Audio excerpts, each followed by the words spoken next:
Nianze kwanza kwa kumshukuru Mwenyezi Mungu. Najua tumepita katika kipindi kigumu kidogo, lakini sisi tumesimama imara kwenye mstari wetu na tumefanya maamuzi sahihi kwa ajili ya klabu yetu. Leo tumekwenda kuvuka kwenda kwenye hatua ya makundi. Tuwapigie makofi wachezaji wetu, technical staff yetu na uongozi kwa maamuzi mazuri. Mheshimiwa Rais Daktari Samia Suluhu Hassan, tumeipokea zawadi yako na sisi kama wananchi tunakuhakikishia kwamba tutakwenda mbali zaidi. Tumefanya maamuzi sahihi na leo, usiku wa leo, Young Africans itatambulisha kocha bora kutoka Ulaya.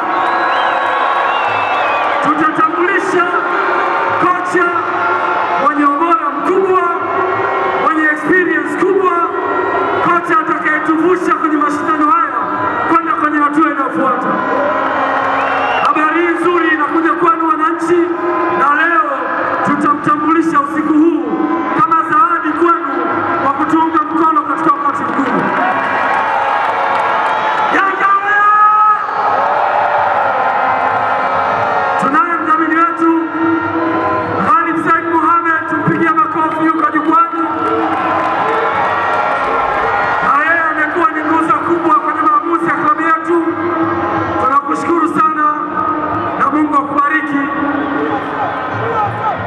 Tumwimbie GSM, GSM, GSM, GSM, GSM. Tunakushukuru sana. Mwisho, kakaangu Msigwa, sisi hapa tulipita tu kwenye vumbi, lakini tumesimama imara na dhamira yetu ni kuingia kwenye makundi. Tumeshafika kwenye makundi. Nataka nikuhakikishie, sio hii Yanga utakayoiona kwenye makundi. I promise you. Asante.